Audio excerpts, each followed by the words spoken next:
முதுகு தண்டுவட பாதிப்பால் முடங்கிய குடும்பம். 3 பெண் குழந்தைகளுடன் கதவு ஜன்னல் இல்லாத வீட்டில் வாழ்ந்து வரும் அவல நிலை. 4வது குழந்தை பிறந்த 16வது நாளில் கணவருக்கு நடந்த கோர விபத்து. சாப்பாட்டுக்கே சிரமப்படுவதாக மனைவி வேதனை.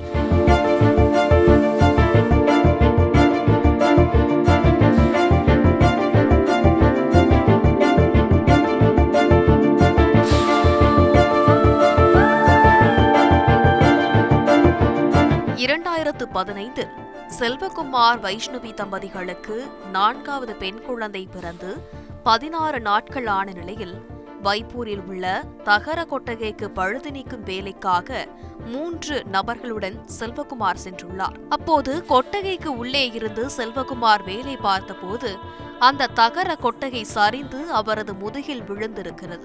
இதில் அவருக்கு முதுகு தண்டுவடத்தில் பாதிப்பு ஏற்பட்டு திருவாரூர் அரசு மருத்துவக் கல்லூரி மருத்துவமனையில் அறுவை சிகிச்சை செய்யப்பட்டு 1 மாதம் சிகிச்சை பெற்றுள்ளார்.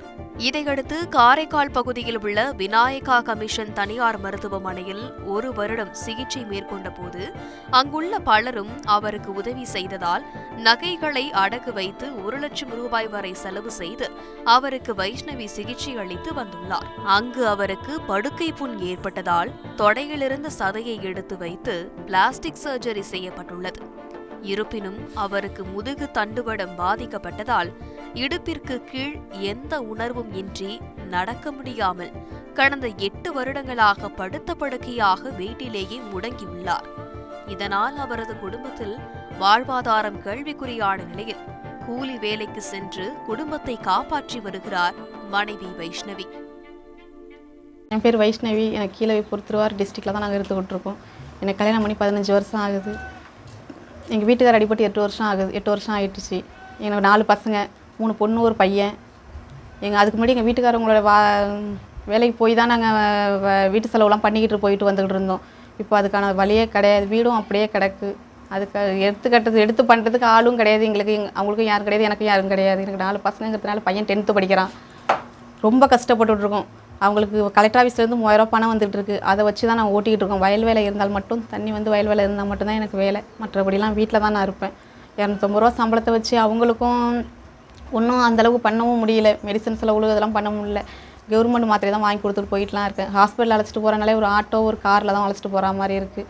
அதுக்கு கூட என்னால் எங்கள்கிட்ட கையில் எதுவுமே கிடையாது. அவங்கள அழைச்சிட்டு போய் ப்ரைவேட்டில் வண்டி காமிக்க வரனாலே சாதாரண ஜிஹெச்சுக்கு அழைச்சிட்டு போகிறதுக்கே ஒரு ஆட்டோ பிடிச்சி தான் அழைச்சிட்டு போகணும். வண்டியிலையும் உட்கார முடியாது. அவங்களால பேலன்ஸ் பண்ணி கால்லாம் ஒரு மாதிரியாக இருக்கும்.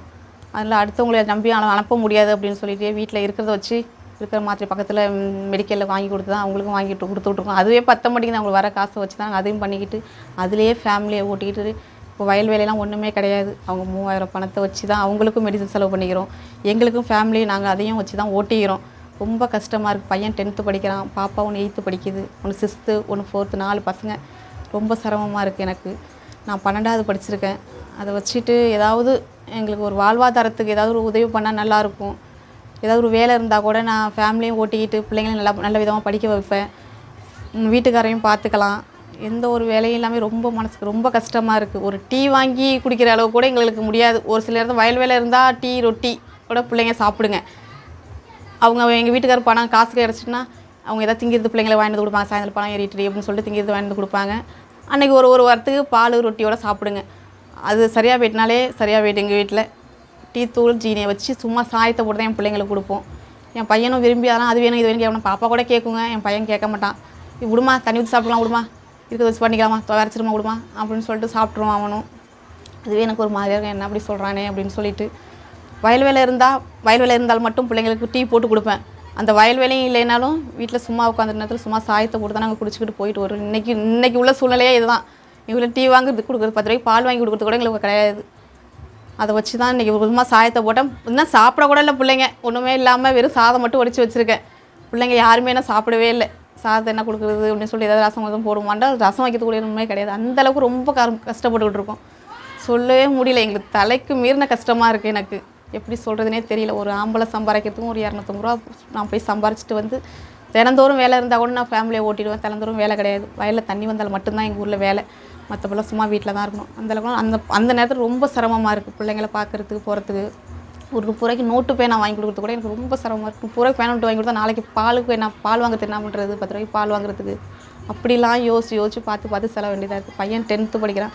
அவனுக்கு கூட ஃப்ரீயாக அவனுக்கு கூட இன்ன வரைக்கும் நான் செலவு பண்ணவே இல்லை.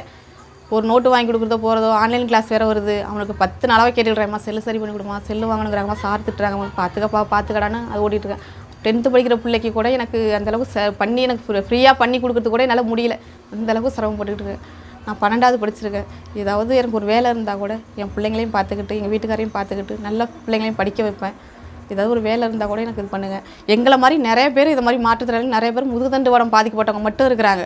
மாற்றுத்திறனாளிங்கிறது வேறு, முதுகுத்தண்டு உடம்பு பாதிக்கப்பட்டவங்க அவ்வளோ பேர் இருக்காங்க. அவங்களுக்கும் ஏதாவது உதவி பண்ணால் அவங்களும் நல்லா இருப்பாங்க, அவங்க ஃபேமிலி பிள்ளைங்க எல்லாருமே நல்லா இருக்குங்க.